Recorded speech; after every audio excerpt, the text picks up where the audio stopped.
Hello. Welcome to the UK edition of the Pinterest and Tailwind Office Hour. So this session aims to dive deeper into your Pinterest understanding, answering some of the hot topics that you've been looking to cover. And thank you for those Tailwind users who have submitted questions ahead of time for this session. I've taken your questions all into consideration when creating this presentation.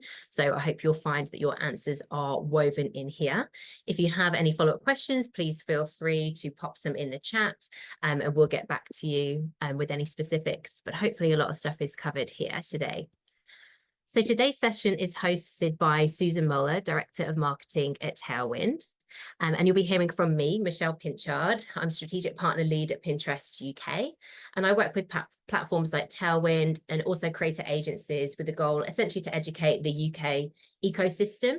And that includes creators, publishers, brands, and more, everyone who's creating content for digital marketing purposes. And so I have a really nice overview of the UK market and what works well on Pinterest. As you may well know, Pinterest and Tailwind have a long-standing relationship. And Pinterest, we're always looking to partner with intuitive, powerful tools like Tailwind that are bringing excellent content onto Pinterest for our users to interact with. I'm going to refresh your knowledge with my Pinterest need to knows and best practices. And hopefully this is going to help you build your Pinterest presence and ultimately help you to reach your business goals as a content creator. I say that broadly, whatever that looks like for you, whether you're somebody making and scheduling content for digital marketing purposes, this is going to be for you. Okay, so let's get started. So why create on Pinterest, and ultimately why use Tailwind to help you with that process as well? I'm going to dive into the basics of Pinterest to just start from the very beginning so that we make sure that everyone has the same level of understanding as we start to dive a little bit deeper. So Pinterest is in a really unique position at the intersection of search, social, and commerce. And so every day on Pinterest, massive scale, and I'll talk numbers a little bit more in a moment, our Pinterest users are here to search for inspiration, curating content, and collaborating with others, friends, family, to style their wardrobe or to plan their next life project, whether that's a big thing or a small thing. And they're also on Pinterest looking to buy products for great brands. We'll talk a little bit more about shopping later as well, but shopping is a behavior that's super natural on Pinterest, bringing Pinterest inspiration and discovery, finding new content, new items, new brands, new companies to interact with, and then take that action, whether that's a purchase, saving that item for later, or ultimately taking that inspiration out into the real world is what Pinterest is really all about. Helping people to create a life that they love so that they're able to take that online inspiration and take it out into the real world. So a little bit more on our numbers. Our audience is now bigger than it has ever been before. We are well over 500 million users as of this year. And these users are the most engaged that we've ever seen on the Pinterest platform for the best of the 15 years that Pinterest has been around. So it's a fantastic time for you to really get on Pinterest to understand the opportunity is even bigger than it has ever been. And we're really seeing these numbers particularly be interesting around Gen Z. So here you can see that Gen Z are really bringing a new era of Pinterest. Gen Z make up more than 40% of our monthly audience globally, and that's a really fast growing segment of our user base as well. So Gen Z is on there, but then there's also, to smash the preconceptions of Pinterest, there's also the millennial man, there's also travel obsessed retirees, there's people from all walks of life on Pinterest. And so you can find your audience on Pinterest no matter who you are. And Pinterest is more positive, and I'm going to dive into that just a little bit more. But first, to kind of set the scene, I want to just explain a little bit more about how Pinterest is different from other social media platforms. And I say that in inverted commas because we don't class ourselves necessarily as social media. Think about Pinterest as solo media, as opposed to interacting with your friends. Whilst that is possible, as I mentioned earlier, Pinterest is really a solo experience, and you're really looking to enrich your life as a user on the platform. I should also say that we call our users pinners, so you might hear me say pinners as we go along. So here you can see that Pinterest, some of the core things that make Pinterest different from other social media platforms, because we often get lumped with all of the other platforms, and there's a time and a place for everyone here. But so that you can help differentiate Pinterest in your content strategy, here are some key things to take away, to think about as you're planning your content strategy more broadly and specifically for Pinterest. As I mentioned before, think about Pinterest as a visual search engine. And so unlike other social media platforms, Pinterest is really focused on visual content discovery. So think about how the keywords plus the visual are working together and helping your content be surfaced to the right person at the right time. And we'll go in a little bit more into keywords soon as well. I'll explain a little bit more about that later. And that really helps with the longevity of your pins as well. And to be clear, for anyone who's not heard that before, pins is the individual piece of content that we see on Pinterest, the individual image or video that you're uploading to the platform. That's a pin. And they get saved to boards as a collection of pins. And the longevity of those pins is something that can really work hard for you. And this is something that I'm very passionate about as well. Your content working harder for you. So work smarter, not harder, and see how you can make your pins work for you for months, sometimes years, depending on what that content is. I'll talk a little bit more about how you can repurpose content later as well, because there perhaps is something from previous seasons that could work really well for you on Pinterest year on year. Intent-driven audience. And so, as I've said, around shopping is one area that's users come with high intent, but also just actively searching, open-ended searching. People are coming onto the platform with that mindset to search, to seek, to find inspiration. And you as a content producer, brand, social media manager, for whoever it is that you're working on, it's your opportunity to insert yourself in this really lean forward experience that our pinners, that our users are having as they come onto the platform.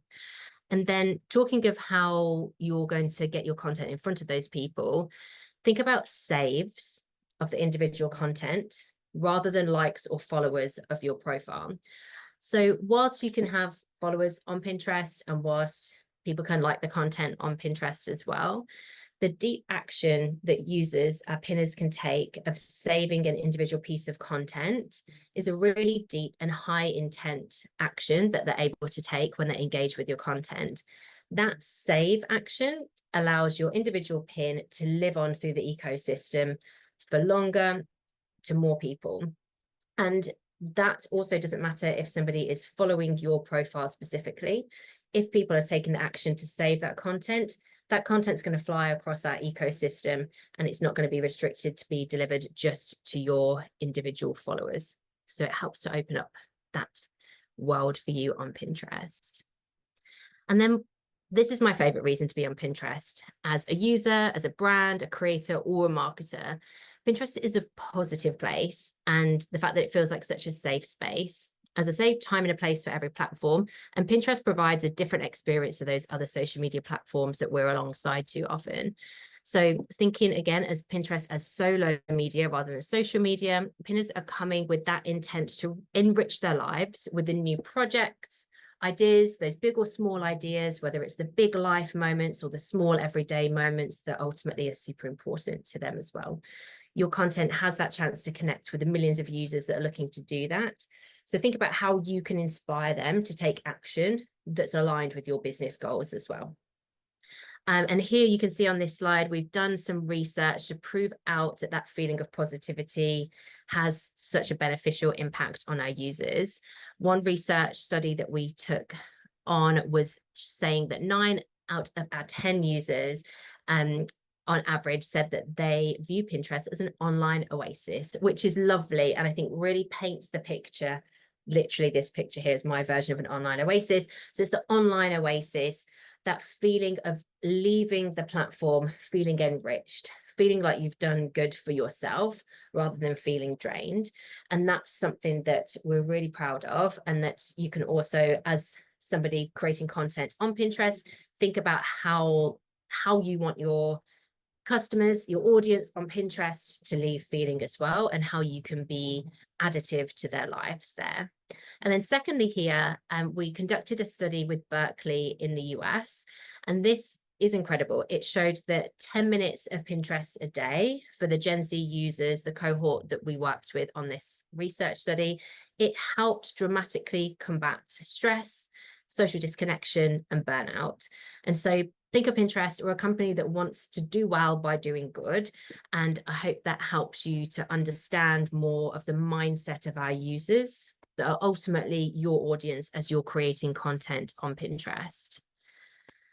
And this is just a couple of stats to prove out how open-minded people are when they come to Pinterest. Our pinners are coming to discover new ideas, your ideas, and then take that action, purchase your product, sign up to that thing, whatever it is that the action that you're looking to drive your business goals. 96% of our searches are unbranded. And I think that really goes to show how open-minded our users are. Whilst think about us as a search engine, we're not the same as going to a search engine and typing in a specific brand that you're looking for. Users are coming to Pinterest very open to see that particular brand or an individual piece of content, but they aren't necessarily already that far down their journey. So you have a fantastic opportunity to insert your ideas, your name, your brand within that experience early on. And Pinterest is the #1 platform for inspiration. So users are here looking to purchase, and so it just puts you in a fantastic open-minded position. Here is a great example of a typical consumer journey on Pinterest. If you're relatively new to the platform, or this is a refresher for you, this is hopefully a great visual for you to just understand how that user is getting from that broader element of coming onto the platform very open-minded. They are searching. This first image here shows the Pinterest search bar. They're able to search for a particular keyword. Think about keywords as well. We'll talk about that a little bit more, because that's a really typical use case for Pinterest users. And so looking for a particular area, then they might find that individual piece of content that they love. And as I said earlier, they will save that content. That shows that high intent, that deep engagement, where they're able to save that individual piece of content, consider it, mull it over, perhaps put it along side by side with other pieces of content that they like, or that they're working in this particular example. Perhaps they're putting an outfit together, and so they're putting it on a board, and before they make that purchase, they want to put it side by side with another element of their outfit, for example. So this, you can imagine, they're seeing, so you want to be able to insert your content during this inspiration mode.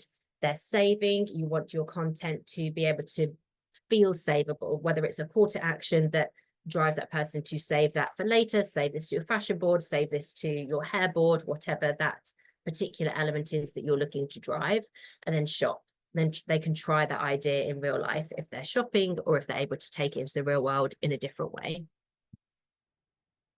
Okay, so Pinterest, really think about how content producers like yourselves can reach your audience at all of those stages of their decision-making journey. And so, yes, Pinterest is known as a user, a place to come and find your ideas. But as you're coming at this from a business angle, just shift that in your perspective. How can you make this as a tool that works for you by understanding your audience is coming for these open-ended ideas? How does your message fit in with that? Think about your audience on Pinterest and how Pinterest can be a tool that works for you in that sense. Here's a couple of examples of how you can grow your business and your brand on Pinterest and what you should be really thinking about. So showcasing your products and portfolio. So if you have a catalog of products, if you're a brand, if you have a portfolio that's perhaps design work, or if you're a service-led content producer, then you're able to really showcase your portfolio on the platform here. Whether you're creative professional, artists, designers, photographers, writers, you're able to show this digital portfolio. And then if you're a brand and you have that catalog of items, or even if you're a combination of all of these things, you can treat Pinterest also as a bit of a shop front for you as well. There's ways that you're able to make sure that you're able to bring your catalog to the platform so that your items can be shoppable. That's really important. Making sure that you're including a link in your pin can drive traffic to your website, to your portfolio, and generally allow more people to discover your work, whatever that is. Building brand awareness. So as that visual search engine, as a platform, on Pinterest, your content can reach so many people, as I said, not just your followers. So people who have similar interests, who interact with your content, who are looking for something along those lines. The Pinterest ecosystem will serve your content to them, whether they are following you or not, which is a huge opportunity to get that expansion, the eyeballs on your product. So this means that Pinterest is a fantastic tool for increasing brand visibility and recognition. Consistently sharing your valuable, engaging content, whatever it is related to your industry, that really helps you establish your brand as a thought leader, gain the trust of your audience on Pinterest, and that Pinterest algorithm can help you to reach that wider audience and ultimately expose your brand to more potential customers. So next up, how to grow your business and brand on Pinterest. Driving traffic and sales. So Pinterest isn't just this visually pleasing platform. There's this depth to it now that's become more and more true over the years, especially now at its peak. It's really looking to be that powerful traffic driver. So when you're creating pins that link back to, say, specific pages on your website, maybe you've got a particular blog post or product pages, users can click on the links from your Pinterest and be directed to where you want to take them to. Think about affiliate partnerships in this too, and this can essentially all result in increased website traffic, ultimately more sales and more conversions. Then also monetizing your content. So there are several ways that you can monetize your content on Pinterest. This could be as a content creator, partnering with brands, using Pinterest in your brand deals. You can create sponsored content and earn income through those kind of sponsored pins formats on Pinterest. And then there's also affiliate marketing programs as well that you can look to optimize on Pinterest too. Okay, so there's a whole lot more to using Pinterest that I want to share with you. And based on some of the questions that we had in advance, thank you, I'm going to dive into a couple of specific areas of best practices that I think are going to be really useful for the broader audience anyway, and hopefully some of you are on the line who submitted these questions as well. So one of the first things that really comes up here is, how do you create content that people search for on Pinterest? How do you know? This is great. There's loads of people who are open-minded on Pinterest. How do you know what to create and connect your content with what is going to be popular on Pinterest? One thing that I should say that I think helps put this into great context, as well as help to really paint the picture of the mindset of the user, is thinking about how people use Pinterest to plan.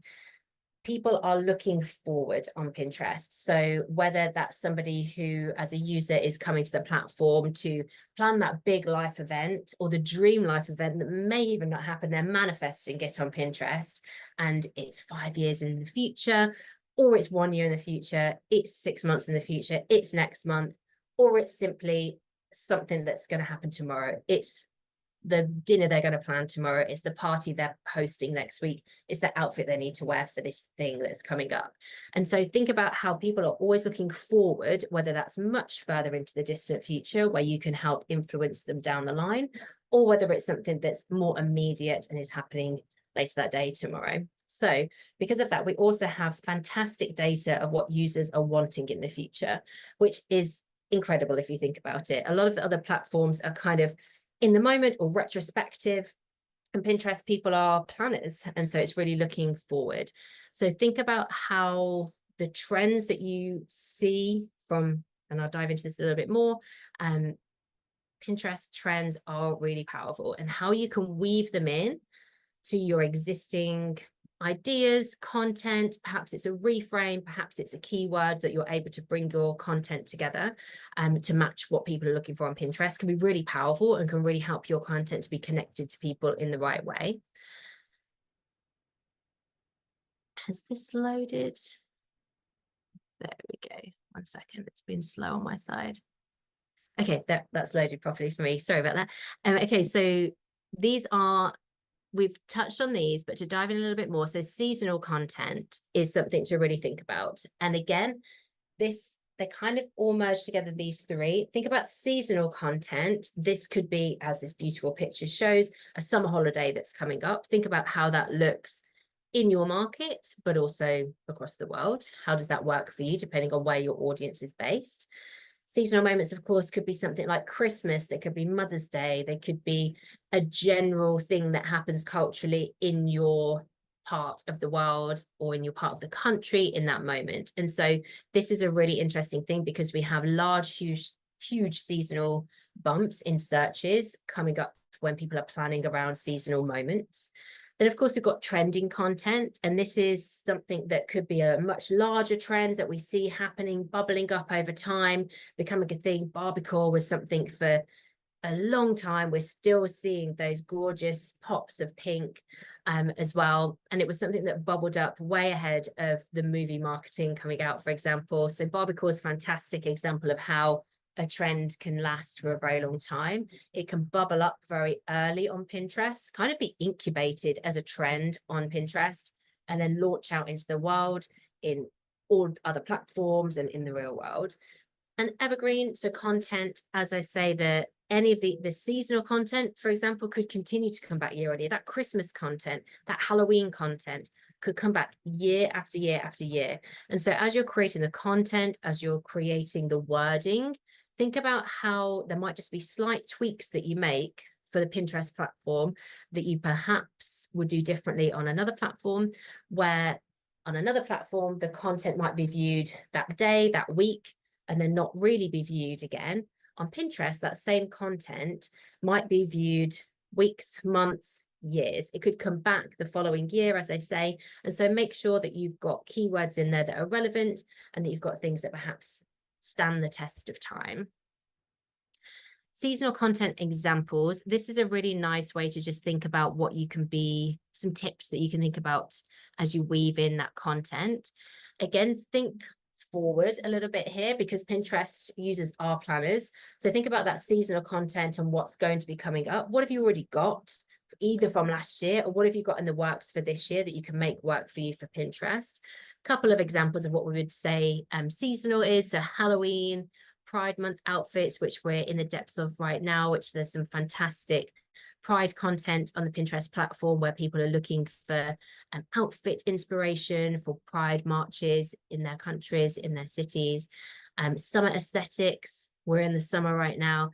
And then back to school when the summer's over in the UK. The back to school essentials is always huge on Pinterest. So people are planners, and back to school is a fantastic moment, no matter what world you're working in. I think one of the things that you can put on your to-do list is the back to school moment in the UK or globally, depending where you are. How can you make that back to school energy work for you? Whether it is as obvious as you are a brand that sells pencil cases, that sells school supplies, sure, like absolute tick, like there's some fantastic content that you could bring to Pinterest here.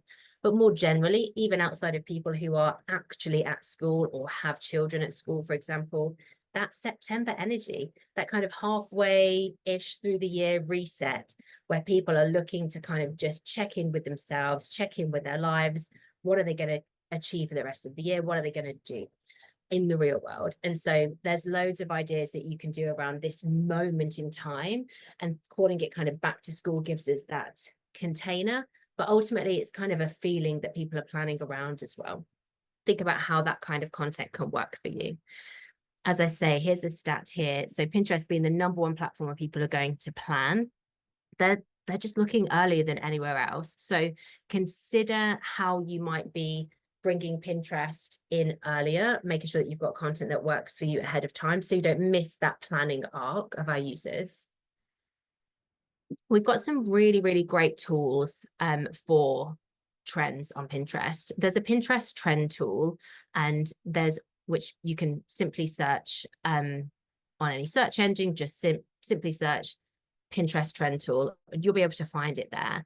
And also think about looking up Pinterest Predicts. This is a fantastic guide of what's big. It's an annual trend report that we put out at the end of every year that looks forward and it covers a whole range of areas. There will absolutely be something there that can work for your business, for your profile, to help you enrich it. And it's a fantastic resource to help you curate your content and know what's going to be big on Pinterest.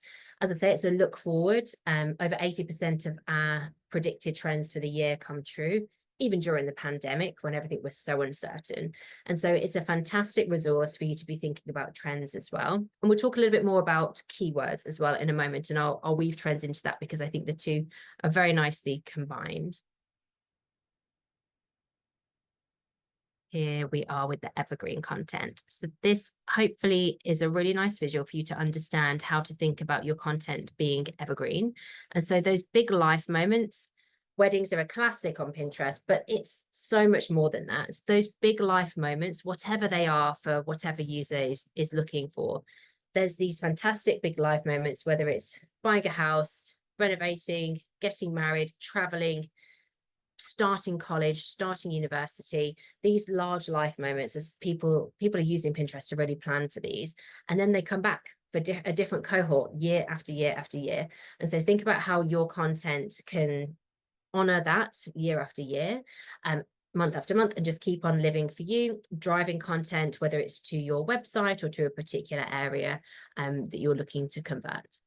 And then these everyday moments to think about skincare, beauty, hair, style, fashion, education, whatever it is that you're interested in, that you're looking to create content around. Think about how those everyday moments can be every day. And so that service can keep resurfacing. The content will be connected to our users as those users are looking for them. So think about how that individual piece of content, when you post it on your Pinterest profile, it might not have instant gratification on the day, the minute that you post it, but that is going to be connected to people long tail as you're going along. So that's just a really interesting way to think about how you're measuring your success and comparing your success on Pinterest directly to the success on a different platform for the same content. You might need to look at expanding. You will need to look at expanding your timelines here of how you're measuring that success. And that can be really impactful. And it's also, of course, something that Tailwind can help you with in regards to scheduling and bringing that content to life as you go along. Excuse me a moment. Okay, so I think one thing here that I love to say is just how important it is to have a mixture of these types of content. So incorporating a mix of evergreen, seasonal, and trending content, as I've just dived into in your Pinterest strategy, will really help you to have a fully well-rounded profile. Having an evergreen pin that does well, that comes back year after year in that seasonal moment as well, will be really fantastic to then help serve all of your other content as well. It gives the Pinterest system really strong signals to then distribute your content to people who like your content already, or people who have similar interests as well. And so just making sure that it gets in front of the people. It's why you should diversify your content and really just ensure that you are capturing what people are searching for as much as possible. And then we're on to keywords. So keywords is something that comes up as a question quite frequently. And then this is especially something that's, I think, a really powerful tool, in your tool belt when you're thinking about planning your content on Tailwind as well. There's loads of ways that this can really help bring all of these worlds together. So if a pin is popular, it can really remain in that spotlight for more than a year. And keywords can be so important for this. So as a visual search engine, Pinterest is just that little bit different to the social media platforms. And so people can search, then find your pins at any time if they need a dose of that particular inspiration. And like I said before, not just within the first 24 hours or so of your content going live. So why keywords? Utilizing strategic keywords to build context really improves your content searchability and discoverability. And so this will help your audience on Pinterest to find your content, understand who you are, and engage with you and your content on the platform. Here's a couple of visuals of where you should, first of all, this is your to-do list. This is where you should be thinking of making sure that your keywords live on your profile. These are kind of some of the basics when we're talking about keywords. where you should be just doing that basic Pinterest profile hygiene. And so here we have two examples of profiles. And so you can add, here it says add your niche on your profile bio, which is perfect. So what are you about? What's your business? Sure, you might have a business strapline, but does that business strapline have the keywords that allow people to connect to your profile? So think about how you may have a strapline, but actually you might have a more descriptive sentence that's on brand that can help you have your profile and then ultimately your content be delivered to people who are connected to you. That can be really powerful. You can also add things into your name on your profile as well. Be careful with that one and just make sure that you're obviously still recognizable in your profile name. And then keywords on your pins, of course, is an absolute no-brainer and is really, really important. And so wherever you have the opportunity to enter text on Pinterest through Tailwind, of course, in this particular example, think about how you are getting useful keywords that describe the visual that you're putting onto the platform, and also that connect the user to whatever action, whatever business goal you're looking to drive with that piece of content. So you have a pin title and a pin description.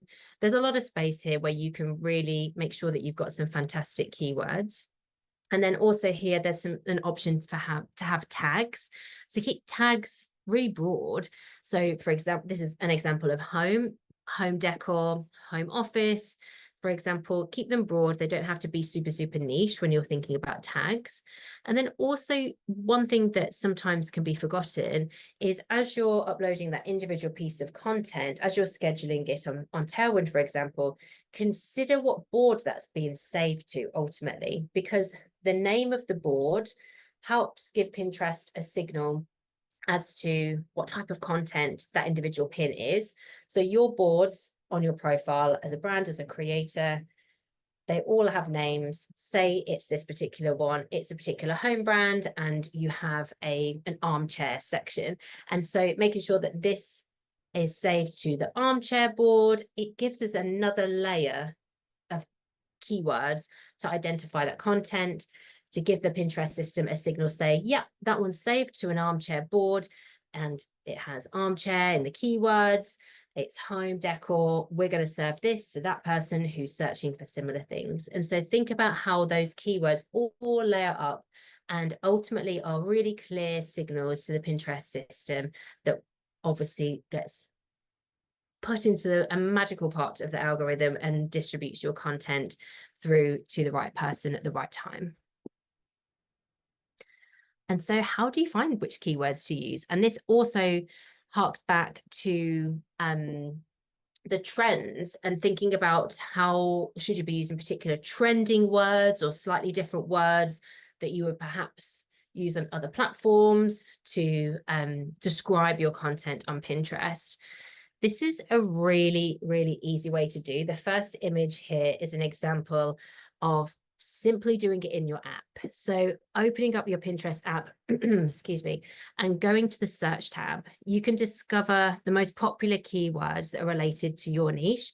So open up your Pinterest app on your phone, works on desktop too, of course, and type in the word that, so in the previous example of that armchair, that home decor, you could write armchair simply in here, and you would see in order here, in volume order, what other keywords are most searched for in Pinterest. The kind of recommended search completion is something that you can take and see, be inspired by. Perhaps you want to take some of these words and use them in your description, use them in your pin title, in general, weave into your content plan for Pinterest for that particular area. Play around with this because it's really powerful and you can see what other people are searching, what our users are searching for volume based on Pinterest. There is also ways that you can do this on our advertising tool as well. There's ways that you can look at keywords too, but this is so simple. It's a really, really valuable and quick tool as you're writing that content. And then this is an image of the trends tool. So as I said before, simply searching for Pinterest trends tool, you'll be able to find this website and you'll be able to search in, again, particular areas that your particular niches, particular products, particular whatever word it is that you're looking to kind of to drive, and you'll see related words, related searches. You'll see the volume of search around those particular words. Really great keyword planner tool to have for everywhere, but of course specifically for Pinterest too.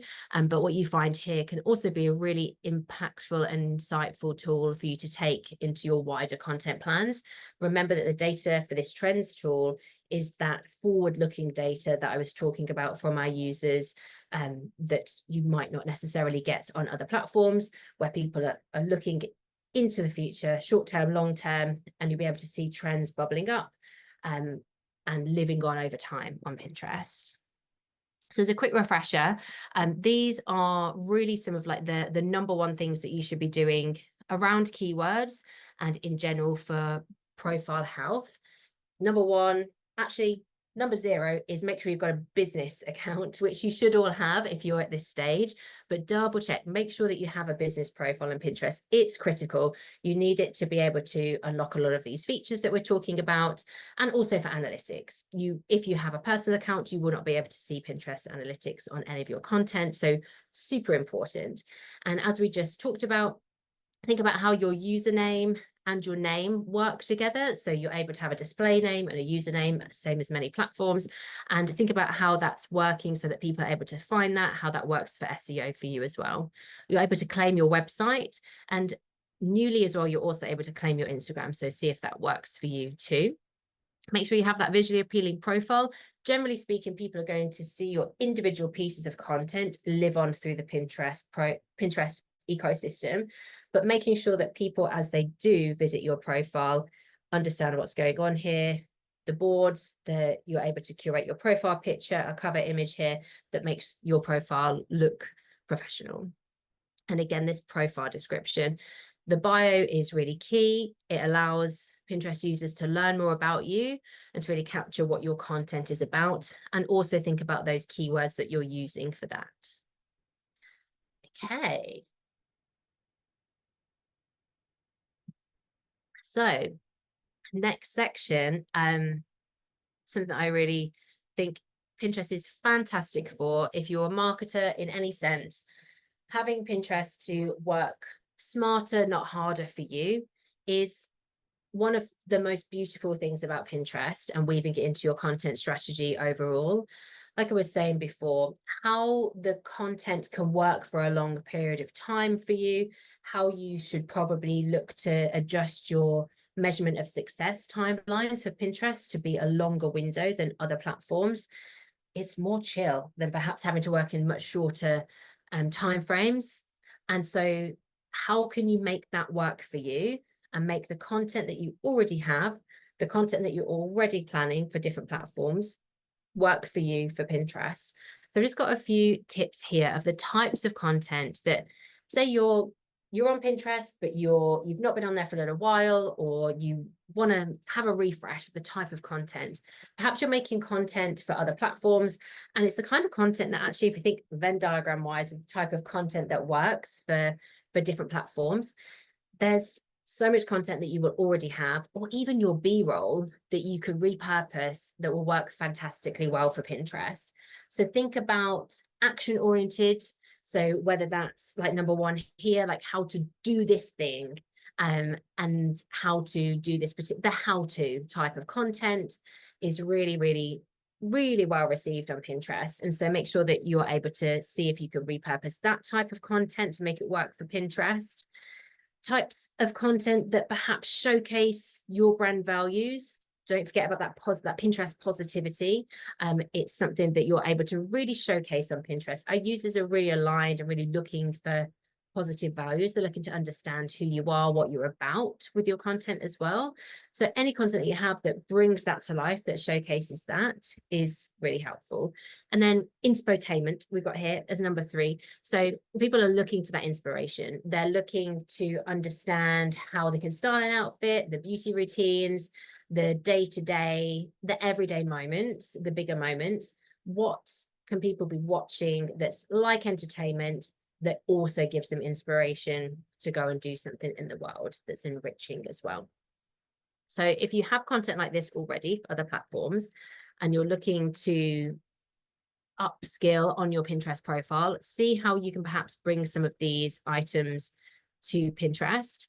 There's a couple of things to be careful about, though, as you are repurposing this content as part of your experiment, as you start to get in the flow.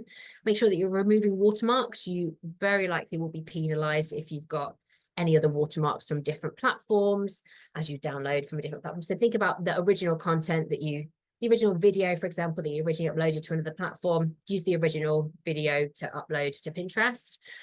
Be conscious of safe zones. Again, this is something that you can find on, if you search for Pinterest content, you'll be able to find the exact formats here. We can try and share that link with you as well. So be conscious of safe zones to make sure that it's not getting, none of your content is being blocked by any particular views. High res, full screen video and image. And then introducing your idea with a title. Using text overlay is really key on Pinterest for video and for static. Video is really important. Make sure that you're adjusting for sound off. Assume that Pinterest is a sound off first platform. So make sure that you have that thumbnail, you have that hook, and you have that text overlay that really hooks people in to understand what they're about to see. And if they continue to have the sound off, how does that content continue to work? Make sure that you're using captions so that content is accessible as well. We have approved music in our library too. So if you're using content from other platforms that you've used a different content library, music library with, think about how you're going to be able to repurpose for Pinterest friendly library, because the rights don't necessarily transport onto different platforms. So make sure that you're using Pinterest approved music from our library as you're uploading that content. That's really important because that's something that you could get penalized in the system for otherwise. And then as we begin to wrap up, I wanted to dive a little bit more, of course, into Pinterest and Tailwind and how you're probably most familiar with this, but to make sure that everyone on the call is as familiar with this connection as possible. Of course, with Tailwind, you can connect your Pinterest and have Tailwind schedule your Pinterest content. I know that's the 101 and that's the basics, but to start from there, let's make sure that everyone's on the same page.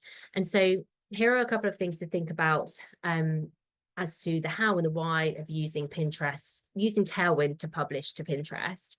So making that content work harder for you. One thing we're looking for to make sure that your content is being surfaced as frequently as possible, connected to as many users, is this consistent posting schedule. Tailwind, of course, is fantastic for helping you to plan ahead with this and to make sure that you're keeping that in check. A minimum of posting weekly is absolutely what you should be looking for. So even if, I think this is one thing where Pinterest plus Tailwind is incredibly powerful for you working smarter, not harder on your content strategy. Say you have, I'm going to use an example of a fashion example. Say you have a fashion look that you're putting together as a brand or as a creator or as a publisher. And in theory, you have the full look, you have a video cut, you have static, you have a close-up of the hair, makeup, you have a close-up of the bag, the shoes, all of the elements of the outfit. That's actually a huge amount of content from one shoot that you might not necessarily use across all of the other platforms, but the opportunity for the amount of content you can have from that one outfit, that one shoot, is vast on Pinterest. Think about how, again, of course, keywords and how you're able to upload that, but then think about how that content can work for you. You've got multiple pieces of content. You could schedule one to hit one a day, and just make sure that that is keeping up in the Pinterest system so that you're being seen as a regular poster. That's really, really important, and making sure that you're doing that minimum once a week. If you could do multiple times, that's fantastic.